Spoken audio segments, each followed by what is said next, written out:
While the deepwater oil catastrophe in the Gulf of Mexico may be shocking, it also can seem pretty remote to those of us living about 1,000 miles away. But what you may not be aware of is that BP operates the largest inland oil refinery in the United States, and it's only a few miles away. It's in Whiting, Indiana. This refinery processes tar sands, and that's a thick oil that's mixed with sand, clay, and water that emits high volumes of greenhouse gases and other pollutants during the development. It's mined up in Alberta, Canada, and critics are charging that those operations create a range of environmental impacts on wildlife, air, and water, and the quality and the destruction of Canada's Boreal forest. And closer to home, BP is midway through an expansion of that plant in Whiting, Indiana. A lot of people are concerned that the Gulf disaster may divert BP's resources away from its plan to modernize that plant. But others believe that any expansion is going to lead to less safety and more pollution for the region.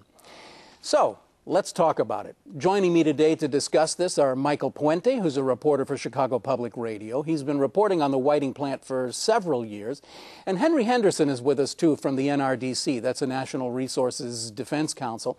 It's an environmental organization that opposes the BP expansion in Whiting. And, guys, we're very glad to have you here on Chicago Newsroom this morning. Thanks for coming.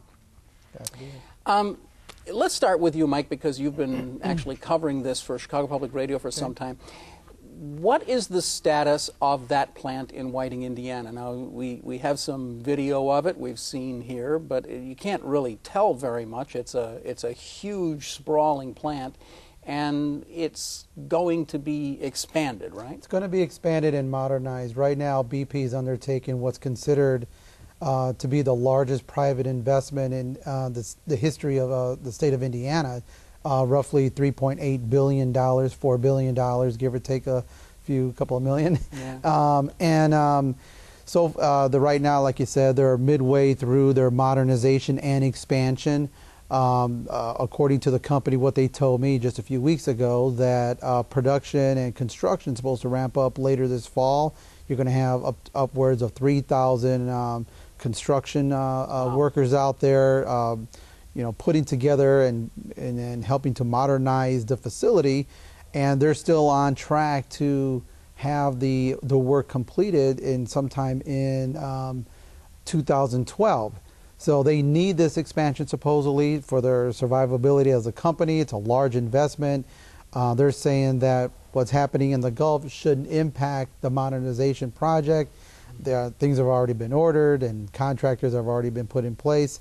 So that's the status of it right now, but it's a huge operation. Now, what we'll be talking about later on in the program here today is your reporting over the last, I guess, couple of years on the rather brutal process to get the permits to do that expansion. Right, exactly. Because if they had them. If they had them. It involved a lot of air and water permits and a number of things that got, let's just say, controversial, but we will talk about that. So, Henry, why they're expanding this plant is because they want to start bringing in a different kind of product. This is not something that's coming in off of barges from the Middle East. This is some kind of goo that's coming from Canada. It's called tar sands, and it is a intense mix of hydrocarbons with clay and sand and rock, as you said earlier, that is in the Athabasca region of Canada. It's one of the largest, in fact, the third largest fresh watershed in North America.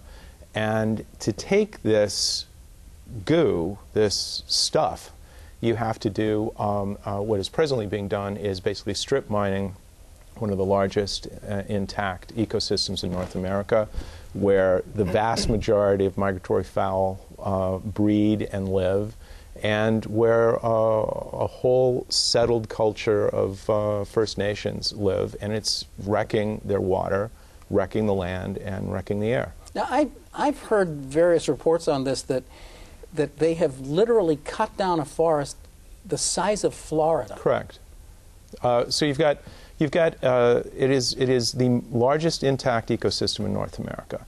It is extremely valuable in terms of how it helps with fresh water, how it helps with natural resources, and this is being simply obliterated. And the provincial government makes the claim that they're doing it really well and they're going to be doing some restoration.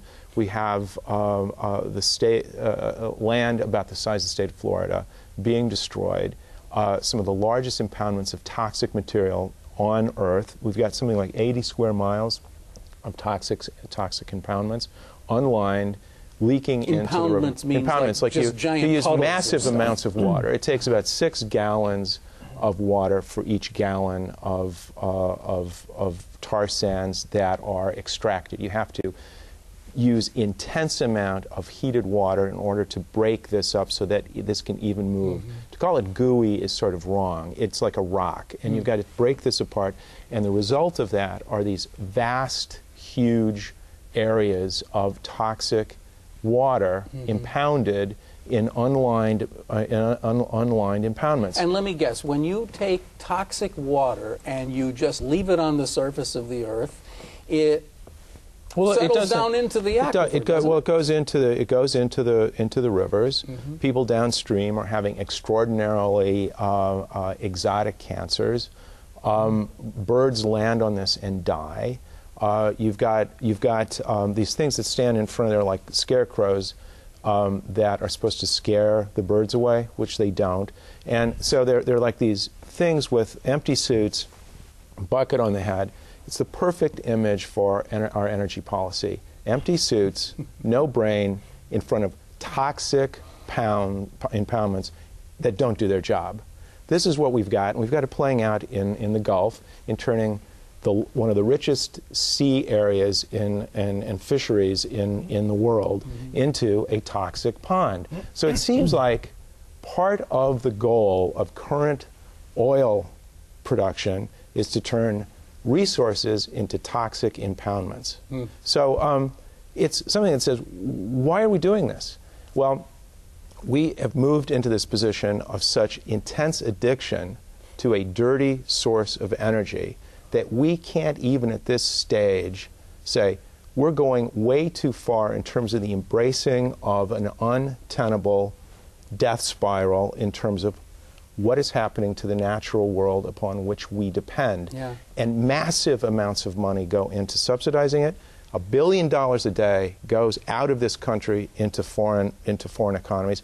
Can you imagine that? $1 billion a day. And when you point that out and said, well, that'd be great if we could have alternatives, but we can't really afford alternatives. We cannot afford what we got now. That's the point. Let's just bring this a little bit home, if we can, because this is Chicago Newsroom, and there is a Chicago piece to this. Absolutely. I mean, we're obviously talking about a national or a global addiction to oil and the desperate search anywhere on the planet for anything that even looks like oil that we might be able to refine.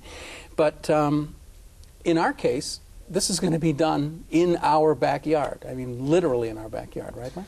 Yeah, absolutely. It's going to start in a couple of years, and BP is talking about, after this expansion is done, really employing another maybe 80 people. So it seems like the size of the investment is not even going to match the number of potential jobs that's being created. But there's almost this divide, though. I mean, can I just interrupt for one sure. second? Help us understand this massive plant with all of this infrastructure. It's going to be taking this rock, goo, whatever this stuff is from Alberta. It's going to be coming here by some conveyance. Pipeline. And it'll be forced through a pipeline. And then what will they do? Will they make it into gasoline, or what products will they make out of it? Do you know? They'll make it into gasoline, but they also do asphalt over there. There's a whole bunch of different petroleum products that they produce at the Whiting refinery. So it's going to be going into tons of products, and of course being converted into gasoline. But this plant is on the shores of Lake Michigan. Right on the shores of Lake Michigan. And we're kind of a little jealous of our lake. We kind of like it, and I got to say, that's a bit scary to me. Well, it should be. I mean, but that's the way Chicagoland, Northwest Indiana, has been mapped out for 100 years, where the history of the Chicagoland area was you put the industrial to the south of the city. South Chicago had a long history of industrial, and it still does. But all that industry It has been South Chicago through Northwest Indiana, and that's been the history of industry in the Chicagoland region. And we tend to forget about Northwest Indiana because you have this sort of imaginary border, but it's right there. It seems like folks in Chicago tend to forget how close it is. They said, well, how far is Whiting? Is it 30, 40 miles? No, it's right across the border. Yeah, it's right there. You can see it. Our station is based at Navy Pier, and you could see it right from Navy Pier, the huge refinery. You can see the lights. Particularly at night, you can see it flaming away on the south there. And that's one of the things, when you were beginning the discussion about this, talking about the modernization of a plant and the difficulty of getting the permits. Well, the permits, they don't have, okay? You guys litigated against them, and we are litigating against this. They have a water permit which allows them to put more pollution into Lake Michigan. They claim that they will do a review to see if they can avoid that, but they have a permit that allows them to put more pollution as a result of tar sands refining into Lake Michigan. Can you be specific about what that is? Yeah, it's a range of pollutants like ammonia and a range of particulate matters that will be pushed into Lake Michigan. So this very near the water intake plants for Chicago. So this permit allows a different range of materials to be put into the lake, or it allows a larger volume of these things? A larger volume. And instead of perpetually cutting down, modernization often means improvement as opposed to increased pollution. One would think. And what we are challenging the air permit presently, and we were successful in petitioning the US EPA to question the permit, and they rejected the permit. They said that this is issued inappropriately, not pursuant to the standards of the Clean Air Act, and they presently do not have a permit, and they're going ahead with construction. Now, they're going ahead with construction without appropriate permits, and we'll probably argue, oh, we've put $4 billion in here. You can't stop us now. Right. We have problems of the proposed, quote, modernization, increasing the number of sources of air pollution within our region. Have to do with mercury, have to do with benzene. They were found guilty of violating the benzene permit a year ago. BP has a record of extraordinary violation of basic health and safety at their refineries. They were found criminally liable with regard to one of their refineries in Texas, which ended up killing more people in terms of explosions than even the blowout recently. So they recently were found guilty of pipeline failures and the release of pollutants into the region around their pipelines. So they have problems in terms of exploding and killing people when they extract oil, when they pipe it, when they refine it. And they claim that this is the best way to move forward in terms of a clean, safe, cheap energy. Well, it's modernization. It's modernization. Mike, I remember you did some rather vivid reporting on the permitting process, and I mean, this is not the people of Indiana aren't completely and totally in favor of building this plant, are they? I mean, there was a lot of opposition. There is some opposition. I mean, let's face it, though. When we talk about the Whiting refinery, the refinery also expands into Hammond in East Chicago. When you talk about water permits, that has to go through the state of Indiana, but the air permits also have to get approval through the city of Hammond, the city of East Chicago, and the state of Indiana. But you got to understand, and BP reminds Northwest Indiana people of their investment and what they mean to the community through jobs and economic development.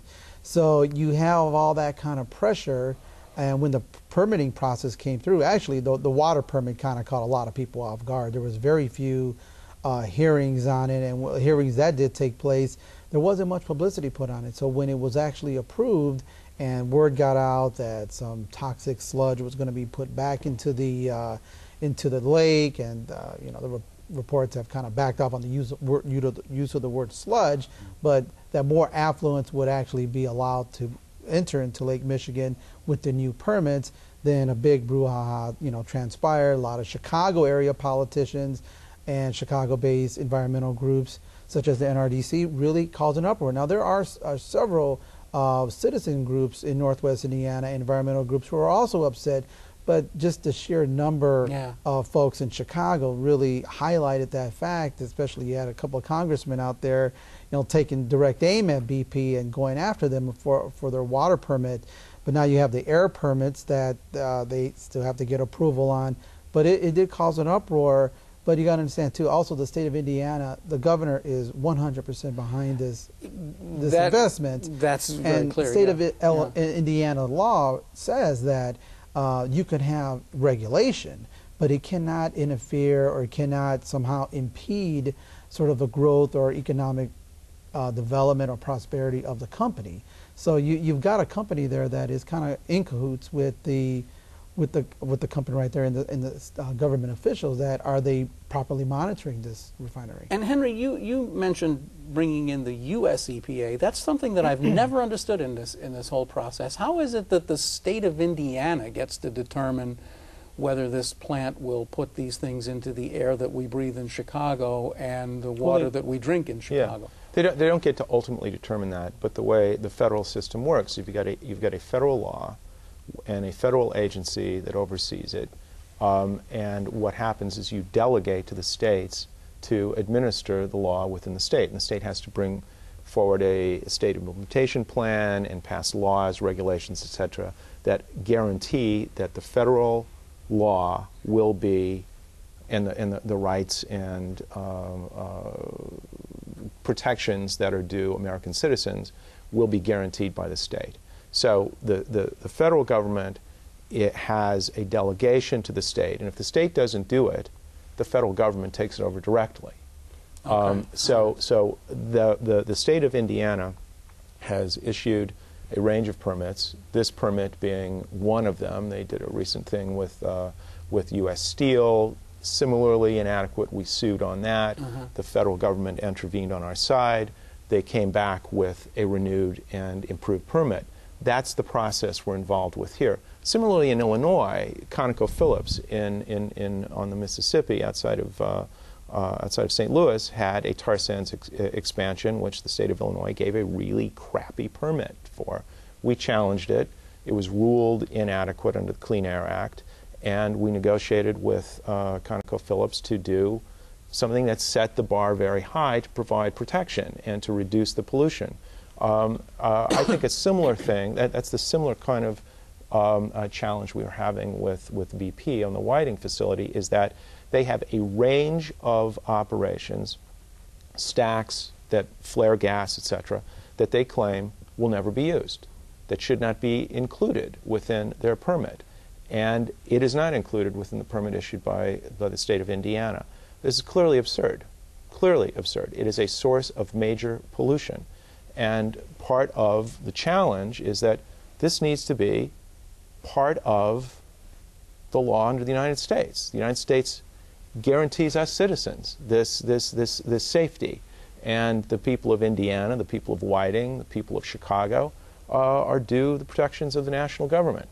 And the national government has agreed with us that actually this is part of America and that the rules and guarantees of public health and safety ought to be applied there. So we think that either without a permit, they're taking this on their own risk, or they're going to abide by the law. It's pretty straightforward. It's not that complex. It's not that complex. You know, you touched on something, you've both actually touched on this sort of larger, more global issue of why we're in this incredible mess, because we just can't deal with the fact that we just have this ever-increasing appetite for oil, and we just don't seem to be able to get off the fix. That really, when you get right down to it, we just need more oil. We won't until we change our laws, okay? We have laws that basically commit us to continued addiction to dirty energy. And we have a huge amount of tax dollars going every day into subsidizing this. This is not really an economic system. This is a completely closed economic system that continues to feed a beast that sends offshore billions of American dollars every day. So we've got to make a choice to change this and to actually start investing in alternatives so that we can make choices as Americans about how we want to travel, how we want to live, how we want to have warm showers, cold beer, and mobility. But that was something that we probably needed to do 40 or 50 years ago. We're kind of stuck now. We never did do any of those things. No, we're not stuck now. We never moved to alternatives. We would be in a better position had we made those decisions 30 years ago. We didn't. That is absolutely no reason to not make them today, so that 20 years from today, we won't be saying the same thing. Oh, golly, oops, should have done it 20 years ago. And now everything's even worse. So we've got passed through the House of Representatives last year an energy bill which actually starts to put actual economics on alternatives, puts a price on the real puts on the real costs of dirty energy, and gives us a system where we can actually invest in alternatives. That has to get out of the Senate. We're about 8 votes away from actually getting it on the floor so it can be voted on. But can I add this, though? Even though that we're going through this issue with the Gulf oil spill, I mean, talk about sort of our addiction to, or our dependence on petroleum. Even through this moratorium on offshore drilling in the Gulf states area, the governors of those states, they want that moratorium lifted right now. They're saying it's hurting jobs, it's going to hurt the economy. Right. So you have that situation, even as they're in the midst of this, still trying to cap this huge leak at the bottom of the Gulf of Mexico. They still want more. They still need this more, and that could put more pressure on the Alberta tar sands issue. It really strikes me that this is crying over spilled milk. But one of the tragedies of the fact that we haven't been able to act on this for the last 30 or 40 years is that we really, because we haven't moved forward, we haven't invested in the R&D, the research and development that we need, and we're behind the times in development of batteries and all the other technologies that we need. So, I mean, this is a bigger fix than a bigger mess than meets the eye. We do have a certain baseline need for petroleum that isn't going to go away anytime soon. Well, it can't go away soon. That's why deliberate action, you can't wish it away. And the fact that we are in thrall to a particular industry which has done an extraordinary job at making its narrow self-interest appear to be the public interest is part of what we have to get over. The fact is that people are dying, money is disappearing from this country, and our natural resources that our lives depend upon are being destroyed, and we need to move away from this. This is the accident in the Gulf. It will ruin the Gulf for our lives. It's for our lives that is gone. All right, and it is because the search for oil has become ever more dangerous. Deep offshore drilling, a risk nobody understood. Even the other companies are saying, we have no idea how to fix that. And our emergency response plans actually reflect none of the reality of what we're doing here. In fact, we've just thrown stuff into it to make the appearance as if it does something. And we have actually seen the capture of institutions that are supposed to protect our interests from outright insane corruption of sex and drugs, not just a little bribery on the edge, but not just incredible lobbyist here and there. and a seizure of institutions that are not looking after the public interest. The same thing is happening with the Alberta piece. It is a destruction of huge amounts of resources that we otherwise depend upon. And if this isn't a wake-up call, I don't know what is. One of the things that I find really disturbing about the, as you put it, Alberta piece, is that when you really look at it, we are all so aware of the destruction of the Amazon, as gruesome and tragic as that is.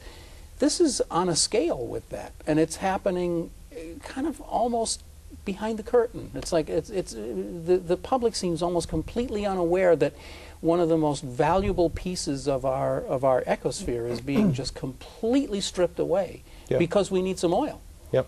And it renders a very rich a rich area into a lunarscape. Yeah, which won't recover again in our lifetimes. It won't recover in our lifetime, and it puts in harm's way this huge, huge resource of fresh water. Just like the BP refinery is putting in harm's way 20% of the fresh water of the earth in the form of the Great Lakes. It is a short-term return on a dubious investment for a very, very narrow part of the economy. Okay, well, thanks very much for this depressing report, you guys. we've got ways out of this. We're down to the last minute, so all right, Henry, what do you think? Do you have any optimism? Yeah, absolutely. I mean, we've got to pass the necessary policies and embrace an opportunity for a clean energy future. That's where the jobs are. That's what Reagan said, isn't it? Isn't that what Gerald No, Ford Ronald said? Reagan took the solar things off the Yeah, off the White House. I mean, I'm just talking about presidents going back Richard all the Nixon way to said it Truman. too. I think said we've got to do this. Well, Richard Nixon was the first one to say we have to free ourselves from this thraldom. And if he couldn't do it, I think we need to focus our minds directly upon passing the necessary laws in order to make it possible to grow our way out of this dependence. And that means talking to your representatives. That means getting Senators. active, getting involved, talking to your senators. But it also looks with a $4 billion investment in Whiting, petroleum or BP is not going anywhere. BP, something happens to the company, somebody else is going to come out and buy that refinery and other refineries around Chicago and Illinois. Because this area, people are upset with BP, but all of us have a dependence on petroleum. We're not, we're not going back to riding horses, and you're right, the jobs, but also the products that are made from petroleum. There's like 6,000 some products out there that we use every day that have some sort of petroleum in it. So it's not just gasoline. So we've got a huge dependence. There you are. Our conversation always sort of comes back to this point where it's just we have got to figure out a way to get off of this dependence on petroleum. And maybe you have the answer. Hope you have. You've been watching Chicago Newsroom. It's a community service of CAN TV. And of course, we're very glad that you're joining us. You can find all of us here on cable, but you can also see this and other programs online at cantv.blip.tv. Check us out there, or you can subscribe on iTunes. And of course, as always, I'm Ken Davis saying thanks very much for joining us here on Chicago Newsroom. We'll see you next time.